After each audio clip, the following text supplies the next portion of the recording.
Defence और chemical sector में निवेश से आप बनेंगे अमीर। एक्सपर्ट अंशु सहगल की क्या है सलाह। भारत में कई केमिकल कंपनियां ऐसी हैं जिनकी क्षमता बेहतरीन है। उन्हें जब मौका मिला है उन्होंने पिछले 5 से 10 सालों में बेहतरीन काम करके दिखाया है। फार्मा से लेकर एग्री सेक्टर तक के लिए केमिकल कंपनियां बहुत महत्वपूर्ण हैं। अगर आप भारत की जीडीपी ग्रोथ पर भरोसा करते हैं तो आपको केमिकल कंपनियों पर भी भरोसा करने की जरूरत है। अगर आप भी शेयरों में निवेश से अपनी पूंजी को बढ़ाना चाहते हैं तो आप कोटक महिंद्रा पीएमएस के अंशु सहगल की सलाह पर अमल कर सकते हैं। अंशु सहगल ने कहा है कि अगर आप शेयरों में निवेश से कमाई करना चाहते हैं तो आपको निचले स्तर पर शेयरों को खरीदने की कला आनी चाहिए। इसके साथ ही आपको उस समय तक निवेश बनाए रखना चाहिए जब तक कि वो शेयर अपने उच्च स्तर पर ना पहुंच जाए। अंशुल का कहना है कि अगले 3 से 5 साल में शानदार कमाई के लिए आप केमिकल और डिफेंस स्टॉक पर दाव लगा सकते हैं। अंशुल ने कहा है कि अगर आप शेयर बाजार में निवेश से कमाई करना चाहते हैं तो आपको सीमेंट कंपनियों के शेयरों पर दाव लगाने से बचने की जरूरत है। अंशुल ने कहा है कि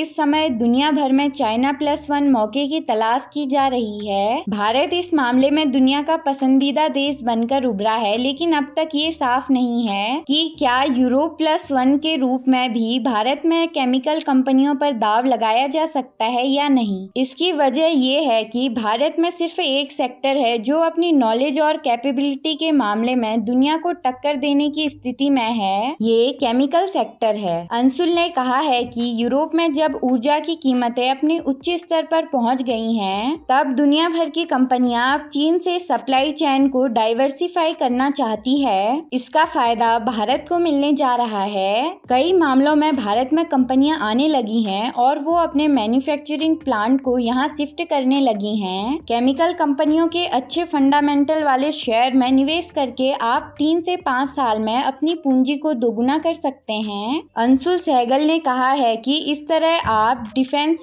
कंपनियों के शेयरों पर बड़ा दाव लगा सकते हैं। अंशुल ने कहा है कि पिछले कुछ समय में हिंदुस्तान एरोनॉटिक्स लिमिटेड और भारत डायनेमिक्स लिमिटेड जैसी कंपनियों के शेयरों में काफी तेजी आई है, लेकिन केंद्र की मोदी सरकार जिस तरह से भारत में डिफेंस इक्विपमेंट के मैन्युफैक्चरिंग पर दाव खेल रही है, उससे उम्मीद जताई जा रही है कि दुनिया भर की कंपनियों के लिए भारत डिफेंस इक्विपमेंट के मामले में शॉपिंग हब बन सकता है। इसका फायदा उठाने के लिए आपको डिफेंस कंपनियों के शेयरों में निवेश करने की जरूरत है। अंशुल ने कहा है कि आपको सीमेंट सेक्टर में निवेश से बचने की जरूरत है, क्योंकि सीमेंट सेक्टर का वैल्यूएशन और कामकाज का तरीका अलग है। Thanks for watching.